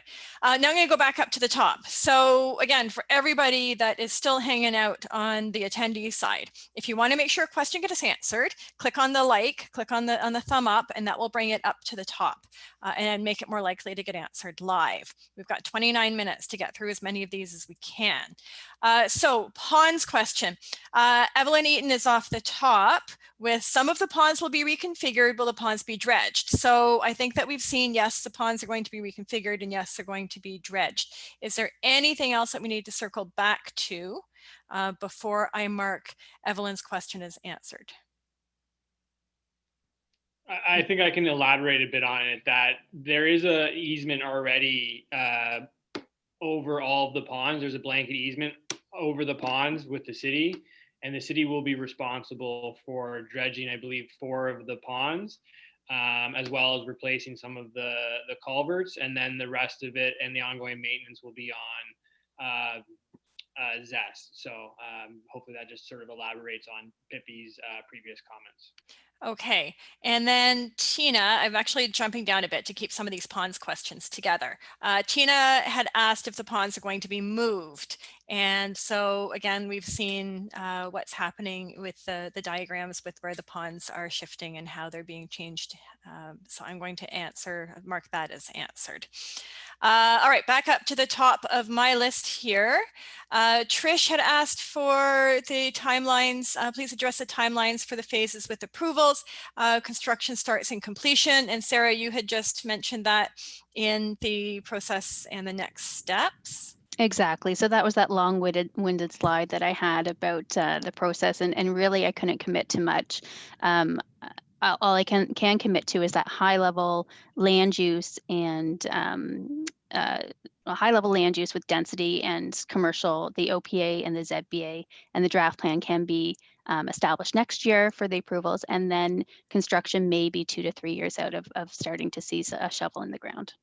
Thank you for that. Now, the very first question that we had submitted tonight is the next one, which is, will there be a pool by the villa? I can answer that. There is not a pool planned for I think they meant the village and not the villa, but okay. The only pool that's planned is in the retirement home addition that Sarah mentioned. Thank you, Tim. Bernadette would like to know if the apartments are going to be rented or sold, and will they be available to 55 years and older only? Right. So tenure of the apartments outside of the gated section has not been determined. Inside the gated section, so I think it was just over 150, 168 units, I think, on the eastern side within the gates, they will be marketed towards 55 plus. Thank you, Sarah. Dawn would like to know how you're going to keep other people from walking in the village. Do you want me to take that, Sarah? Okay, so I mean, there is some gates already, and I know that with the addition of the development, that the whole gate system will be improved. It's obviously a little bit dated, and I think that there has been some questions and concerns about the general security around the site. And I know that there's an addition to the gates that can, right now they're just over the driving portion of the road and not the sidewalk portion of the road. So there can be gates put there. And again, like that whole security system and everything will be updated as the development continues to move forward. All right, thank you for that. Christopher asks, how will coffee hours and lunches be handled if the numbers of residents are much larger? I'm not sure who might be in a position to answer that, if any of us. Yeah, I think all I can do is pass that on to resident services, and then hopefully they can have a written response. I mean, the intent is to have a list of all the questions, like Sarah said, and have that posted on their website, as well as circulated this week through resident services. So I'm not specific answer to that one. Okay, and I think that I'm also going to mark this, which seems to be an overlapping question from Bruce, asking where ladies will have lunch for $4.99. So I'm also going to mark that one as answered because I have a feeling it's probably along the same lines. Am I right with that guess? All right, great. That one's done. Brian and Isabel, once the village center is completed, with the many shops that are open to not only residents, but to anyone from outside, how are you going to address the noise? We have friends who live close to the big box stores, and the noise is high volume after hours. So noise relating to commercial developments, there will have to be a noise consultant that conducts the study, and it has to monitor the levels, and it can only be an appropriate amount of noise associated adjacent to the residential development. So that will be reviewed through that detailed site plan process, and a noise consultant does have to prepare that report and have satisfied levels. Okay, thank you for that, Sarah. Ken and Marion. Aaron, Yeah, go ahead, Michael. The form of the square was meant to be internal, so that it contained the sounds within the square proper. So there's an element of planning to limit that noise issue as well. And just more to that, I mean, the intent is not to be attracting a big box store. It's going to be a smaller form of, I think the biggest area that we have is that grocery store area, and that's not even a large grocery store, more of a farm boy type size grocery store. That's a good point, Tim. The zoning and the official plan would not permit anything larger than to meet the local needs of the residents. We can't have the big box stores there. Okay, so Ken and Marion would like to know, how are you going to keep the geese off the greens? The mess they leave behind distracts from using the greens. The Canada geese. Anybody want to talk about goose poop? Nobody wants to talk about goose poop.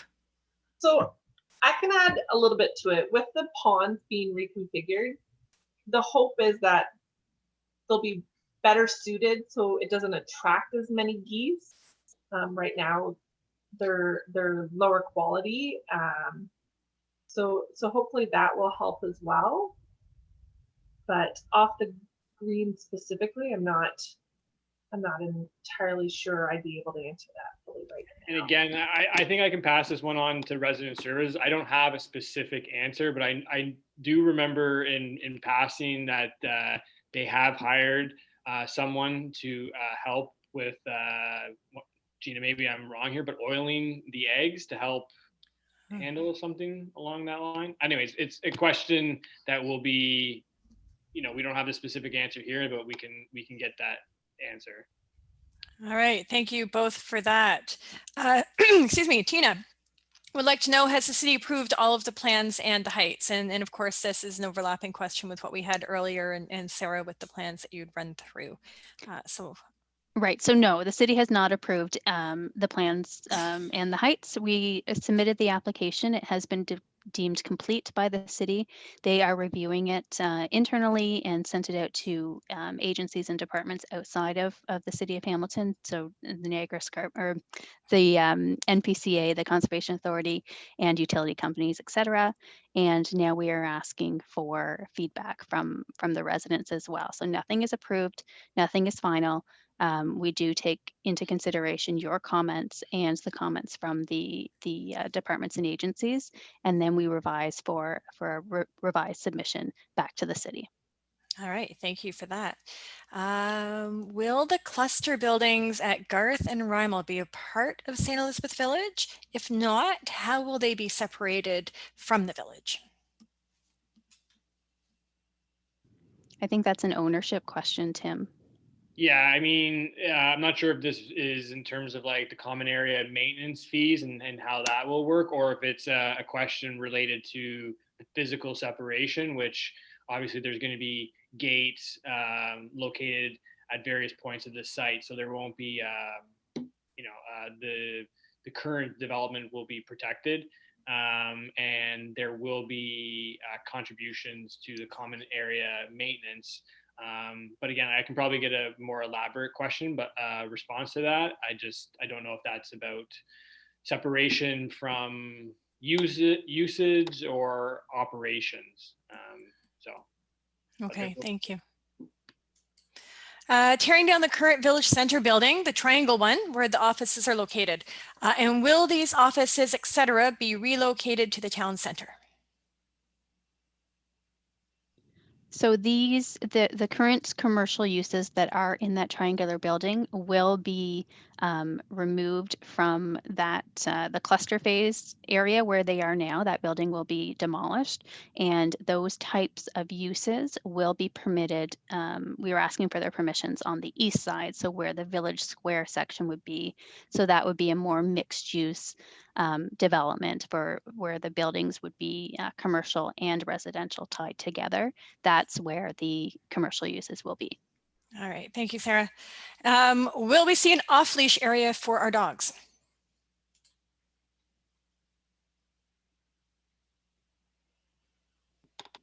I'm going to just say that just pass that over to the ownership. I'm not specifically sure if there will be an attended dog leash areas or not. All right, and Angelo, pardon me, with the major increase in residential units, what impact will this have on monthly fees? Again, I think that there was some thing in the resident presentation, but the increase in units will keep the monthly charges down. There will be a better utilization of the services, but any resident, I would direct them to the presentation that was circulated. I believe there was a slide dedicated to that from financial services or that department at the residence. All right, thank you. And okay, Susan asks, how is it possible to avoid all of the construction that will be ongoing for many years when our only exits are right by the new construction?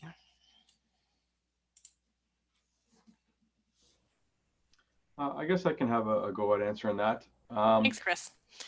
Through the planning process, the city will require the completion of a construction management plan, and the details of that construction management plan, including any associated access issues, will need to be determined in conjunction with city staff, and the city must be satisfied before the commencement of any construction. So I guess those would need to still be worked out, but there will be a process and the city would be involved.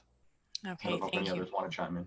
And agreed. I mean, obviously the whole development is going to be phased and not everything's going to be built at once. So it's not like Garth and Rymel will be under construction at the same time.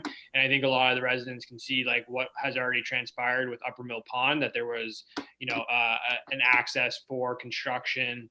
And like Chris said, there needs to be a plan put in place prior to building permits. So, and again, there will be a phased approach to the development. It's not everything at once. All right, Michael, I think this next one might be headed for you because you were talking about it earlier. Are all the apartment buildings stark white? Please, could there be some other colors? We can do purple and orange and yeah. No, I'm being facetious. No, as I said, every building will be designed from scratch, and they have to blend together. We don't think they should all be the same, but they each have to have a character. And obviously, they're going to be marketed with different appeal to different people through different amenities. So, no, each building will be individual and will be developed hopefully with a theme of material, a palette of materials that's rich and varied and not all white. All right, thank you. Unless you want, What was that? unless you want white. Oh, goodness. What is the E building on the master plan? What's its purpose?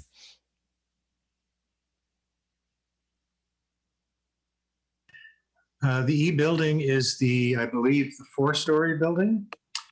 It's residential. It has something in the order of 40 to 50 units. It's a smaller building. It's more of a boutique scale of building. So it'd be in the similar program, Okay. residential. All right, thank you. Joel asks, will the existing owners and life leasees in the few units adjacent to Rimal Road be relocated or be left as is? If they are to be relocated, where will they go? And if they will be able to stay in their home, will there be contractors working on their units at all, as in new exterior siding, utility connections, etc.? What about when they widen the entrance on Rimal? How will that impact the homeowners immediately adjacent to this area? Lots of stuff in there. Well, I can just say in general, I think I know there was maybe confusion back in the earlier plans where we had those units between the cluster and the village sort of shown on the map, but all those existing units will stay. There's no intention to demolish them. And maybe I can pass it over to Chris about the widening of Rimal. I don't see there being an impact. I guess based on the master development plan we have here in front of us, the right-of-way width there doesn't look to impact that building that is being referred to in the question. So I don't anticipate there will be, but again, maybe during construction in more finer detail, there could be potentially some impacts, but I can't really speak too much to the details there. Hopefully that helps there a bit, Tim. Okay, thank you both. Will there still be units available for family to rent when visiting us, asks Lorraine. Currently, there are 2 units by the presentation center. Yes, I believe so, but I mean, I'll pass that on to confirm in our final ones. Like I said, there is currently units, and so I wouldn't see that there isn't a continuation of that, but we can include that in the detailed response through resident services. Okay, now this next question has been partially answered, which is what exactly you're going to do with the ponds. But then there's a question related to cutting down some of the classic trees.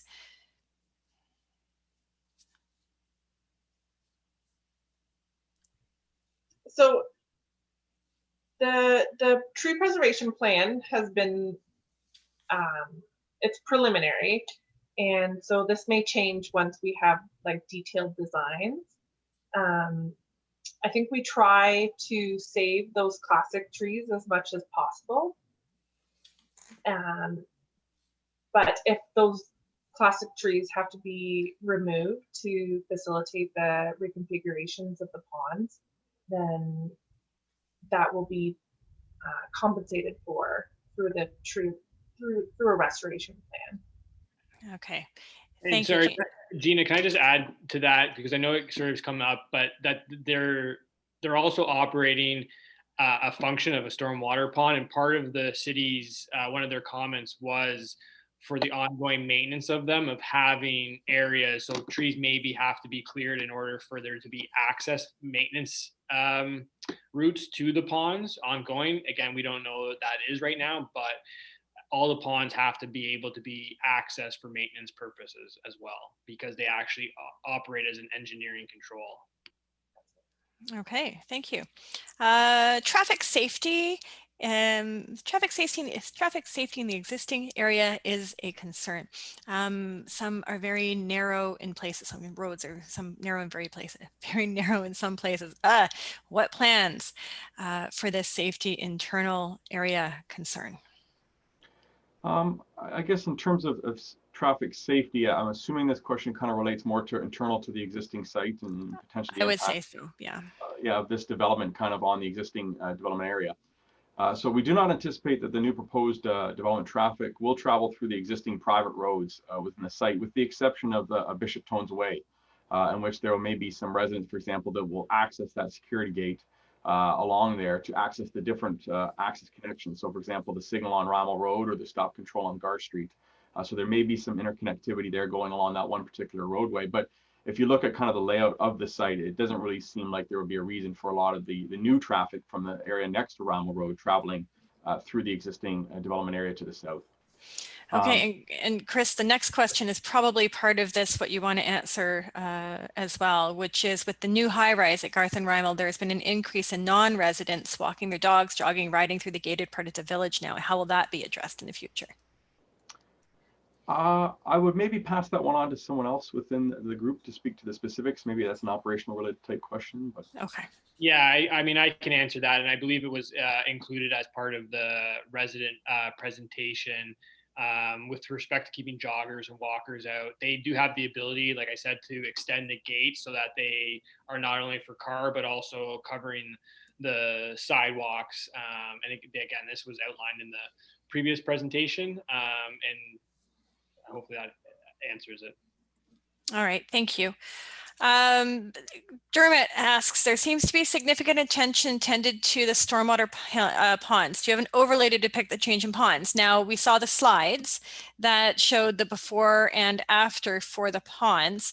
Would it be one of those things in putting together the answers from this to do an overlay, or is that? I don't think Pippi's here to respond to that. Milan, I don't know, are you able to?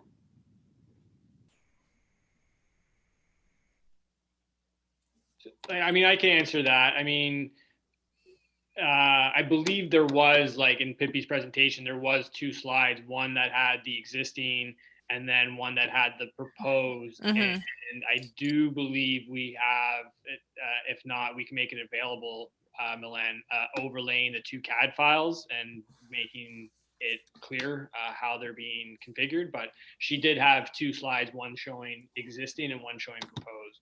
All right, thank you. There is an abundance of trees indicated on the master plan. Are they a mix of both hardwood and softwood species? And will they be planted based on their expected height and slow growth over the years? And William says that's the end of his questions. Gina, that's for you. Yeah, so there is a mix of tree species, some invasive species, some native species within the subject property. Within the final tree preservation plan and a restoration plan that will be designed once details are known, the trees that will be compensated for will be native species, either the same or similar to the species that are present.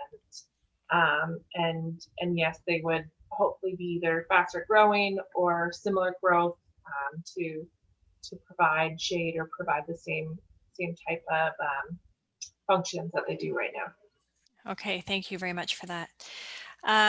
Does this development eliminate the cottages in St. Elizabeth Village?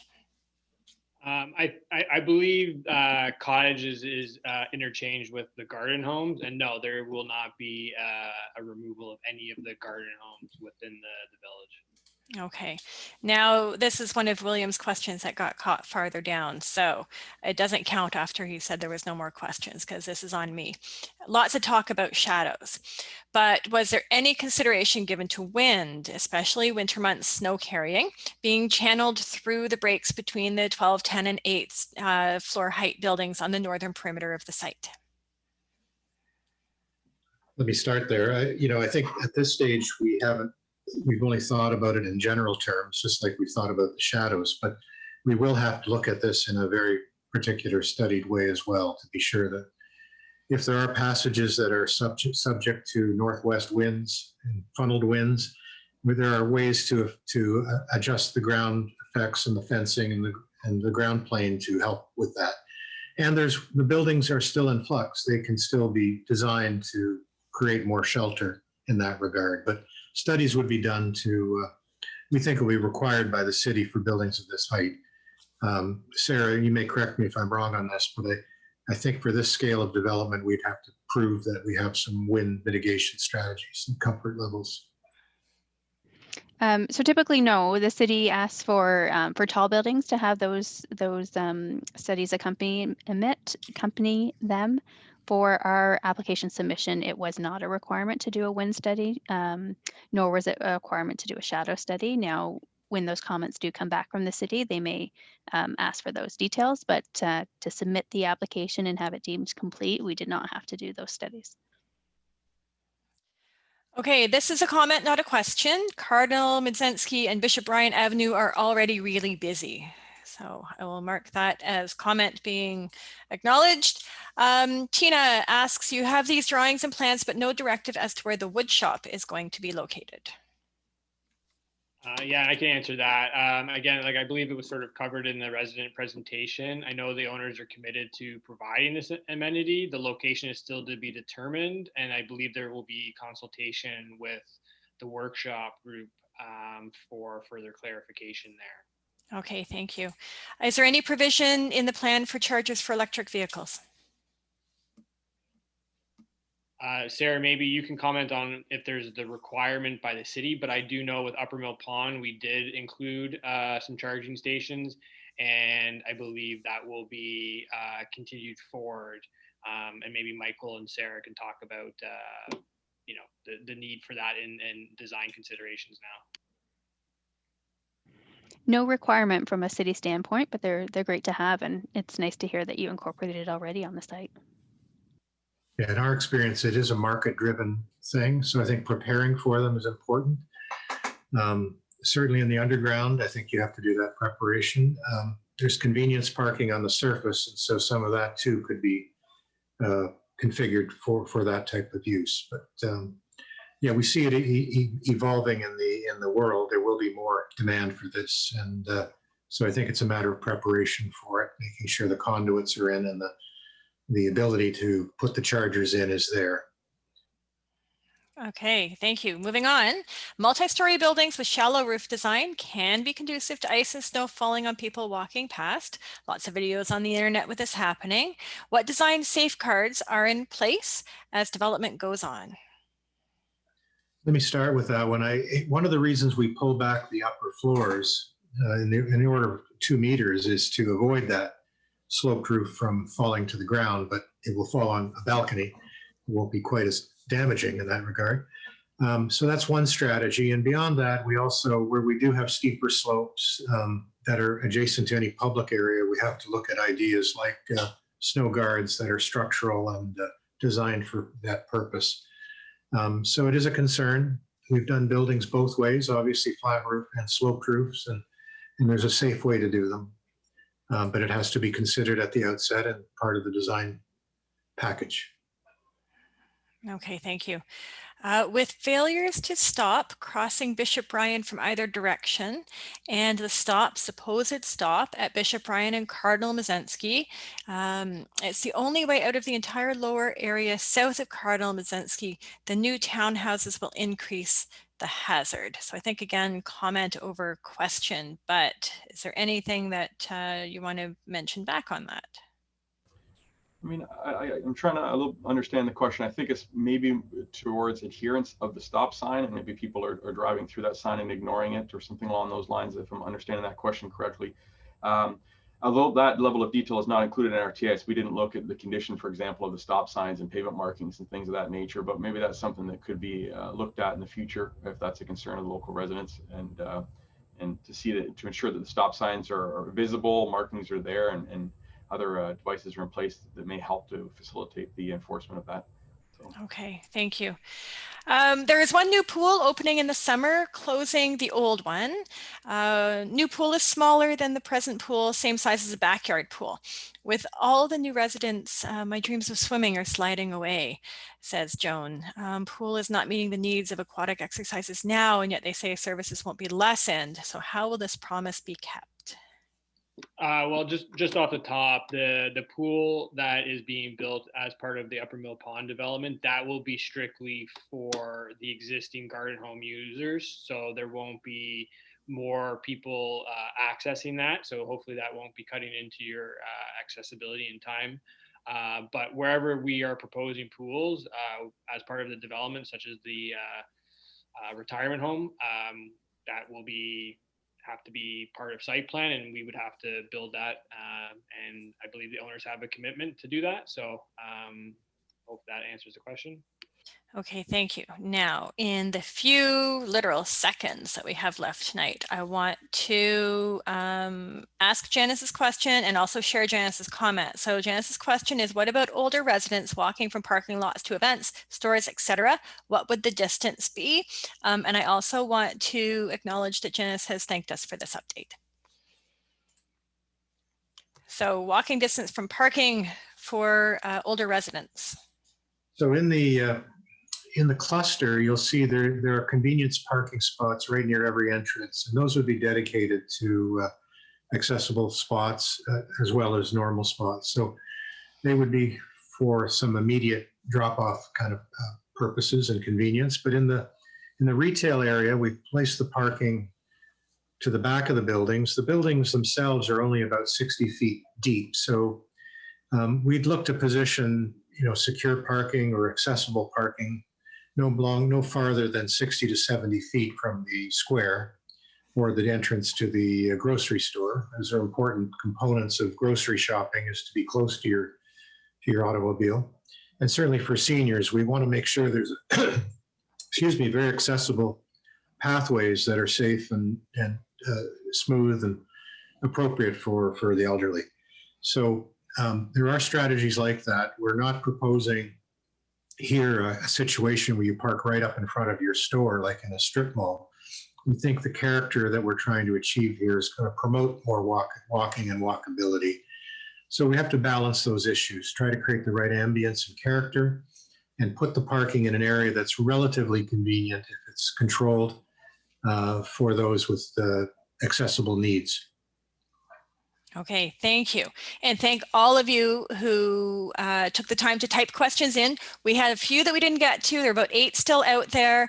All of the questions leave the webinar tonight and go to GSP group. They'll get answered and the answers will be posted along with a link to the recording of this last couple of hours. So thank you so much for, I know some of you going outside your comfort levels, sitting on a virtual meeting maybe for the first time. So we really appreciate that you were here.